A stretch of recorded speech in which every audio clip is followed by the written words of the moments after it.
कारगिल विजय दिनाच्या 25व्या वर्धापन दिनानिमित्त देशभरात भारतीय जवानांच्या शौर्याला आणि बलिदानाला अभिवादन करण्यात आलं। 26 जुलै 1999 रोजी भारतीय सैन्यानं कारगिल युद्धात विजय मिळवत पाकिस्तानच्या घुसखोरीला पराभूत केलं होतं। हा दिवस दरवर्षी आपल्या सैन्य दलाच्या साहसाची, निस्वार्थी सेवा आणि मातृभूमीसाठी दिलेल्या बलिदानाची आठवण करून देतो। या निमित्तानं विविध ठिकाणी श्रद्धांजली कार्यक्रम, वीरांना सलामी आणि देशभक्तीवर उपक्रमांचं आयोजन करण्यात आलंय।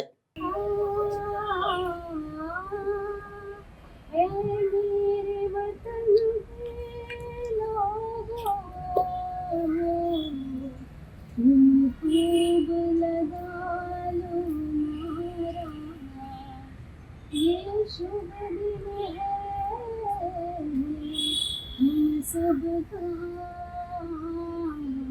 लहरा लो तिरंगा और मत भूलो सीमा पर वीरों ने प्राण गंवाए। कुछ याद ये भी कर लो, कुछ याद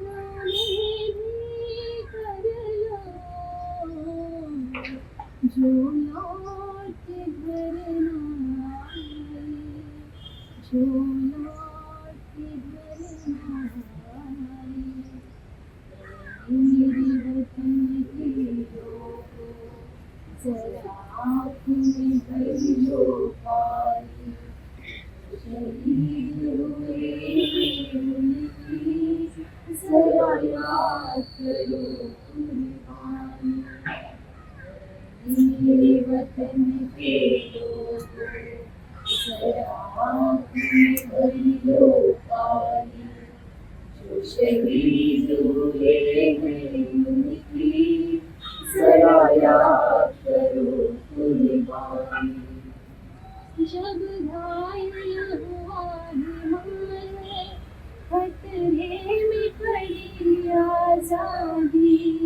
जब तक भी सांस लड़ी हो, जब तक भी सांस लड़ी हो, फिर अपनी लाश भिजवा दी। ज़मीन पे धर कर माथा सो गए अमर बलिदानी। जो शहीद हुए हैं उनकी जरा याद करो कुर्बानी। जब देश में थी दिवाली, वो खेल रहे थे होली। जब हम बैठे थे घरों में, जब हम बैठे थे घरों में, वो झेल रहे थे होली। उन जवानों उनकी जवानी, जो शहीद हुए उनकी जरा याद करो कुर्बानी। So ours was the first unit from the Navy to actually take part. We were not told where we are going, but the next day, early morning, I had to put my wife and daughter on the flight, to go home, because that time the airport was in Kochi, not the new international airport. The only airport was inside the naval base. And every day in that short period of time, there were a lot of coffins that were coming, lot of martyrs, and many of them, most of them were from Kerala. So aircraft used to come with these coffins, and my men who were there in the squadron, it was very heartening when they asked me. He said, "Sir, हमको वहाँ जाना है. We want to, lift this coffin." That was that thing, you can. Even now when I recollect those days, everybody wanted to go and put their hand and unload this coffin. They were feeling themselves, that contributing to this fight, without knowing that shortly we would get that call. And we were actually that was a training squadron where we used to train pilots who would eventually go on different fighter aircraft. And imagine it was the training squadron which got the call to participate because we had some of the most experienced pilots and the Navy didn't want to take chances. So we went there. The AN-32 came, picked us up, dropped us somewhere at the border in Gujarat. So we were given a task. We had to integrate with the Air Force operations. So we were given a sector, and our main responsibility was for reconnaissance. So actually, for almost first 10 to 15 days, it was only our aircrafts that were flying, and we were feeding all the information. So it was a very good experience, especially directly in the operations.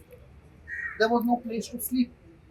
Sometimes people feel that armed forces they're taken care of. No, it's not like that. We had to adjust to those conditions. The airfield which was there from where we operated, you'll be surprised, was probably some years back, decades back, which was built by the Britishers. After independence, there was nothing known as the FOB, Forward Operating Base. So our men had to first, when I say men, we all of us, the officers and the men together, we cleared the runway, we cleared the vegetation. There was vegetation we had to clear. That was also a place for decades for the cattle. So we had to clear that place, make it into an airfield, and that is how we operated. My experience is just that as an IPS officer, I was posted in Arunachal Pradesh, and it so happened from a regular posting in the police, I was also the secretary to the governor of Arunachal Pradesh. That was in 21-22. And when a woman goes out of work, it's sometimes like a fish out of water. So sometimes that's why I say we are very proud that we have such distinguished roles in the armed forces, which very few know about it. Everyone only knows as something like Shiksegard or enjoying and this and that, and it's such a wrong picture. But when you see the distinguished presence, it's very heartening.